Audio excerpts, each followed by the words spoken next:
Isabela, o Supremo voltou com muito trabalho, né? Voltou em muita atividade. Então eu queria falar de uma outra decisão, já também desse dia de volta do recesso, que foi a manutenção. A Corte do Supremo decidiu manter a demarcação das terras indígenas com a FUNAI e não mais com o Ministério da Agricultura, como pretendia o governo do presidente Jair Bolsonaro. Queria que você falasse um pouquinho sobre isso, Isabela.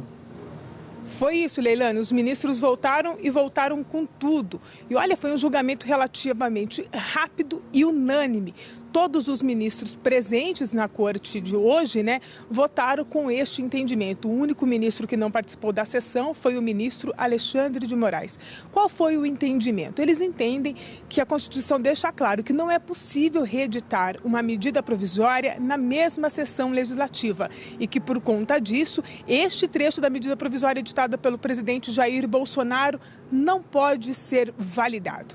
Era a intenção do presidente Jair Bolsonaro, quando ele desenhou a estrutura administrativa dos seus ministérios, de como cada um deveria funcionar, ele gostaria que esta função de demarcação de terras indígenas ficasse com o Ministério da Agricultura. A proposta foi rejeitada pelo Congresso, que entendeu que a responsabilidade tem que ser da Fundação Nacional do Índio, ou seja, da FUNAI, que está no guarda-chuva do ministro Sérgio Moro, ministro da Justiça e da Segurança Pública. Portanto, hoje, pelo entendimento dos ministros, é isso que deve acontecer. Será a responsabilidade da FUNAI, continua sendo como era antes, demarcar terras indígenas. Esta foi a pauta de hoje. Até o fim do ano tem muito assunto importante para entrar em julgamento aqui no Supremo Tribunal Federal. Há uma expectativa ainda, um julgamento que está marcado só para novembro, mas alguns ministros já se manifestaram publicamente, achando, opinando para que esse julgamento seja antecipado, que é aquele em relação ao COAF.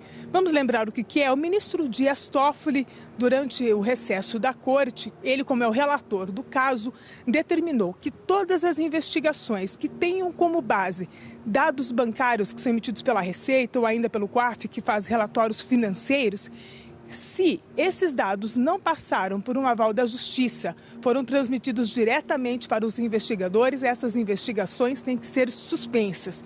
Ele acha que, pelo menos liminarmente, até o momento, que é preciso ver qual é o limite deste diálogo entre as instituições sem passar pelo aval do Judiciário. A decisão do ministro Dias Toffoli foi dada um dia depois que a defesa do senador Flávio Bolsonaro entrou como parte interessada neste processo a respeito dos relatórios financeiros. Mas dois assuntos importantes, Leilane, que devem ser discutidos aqui no Supremo Tribunal Federal. Um é um assunto que vem se arrastando desde o ano passado, que é a tabela de fretes, qual é o limite, portanto, também desta regulamentação do Estado, deve vir para a pauta. E um outro assunto, Leilane, que há anos ficou parado. Por quê? O falecido ministro Teori Zavascki pediu vista deste caso quando acabou falecendo e o processo foi para as mãos do ministro Alexandre de Moraes, que só apresentou no fim do ano passado, portanto, que estava apto a julgar. É um processo sobre descriminalização das drogas. Esse processo já tem 3 votos favoráveis pela descriminalização e há, sim, também, portanto, está na previsão da pauta do Supremo que este assunto volte a ser discutido por toda a corte. Leilane. Muito trabalho pela frente, né, Isabela? E a gente vai seguir acompanhando tudo. Muito obrigada. Todo dia você vai estar aí, dando notícia. Obrigada.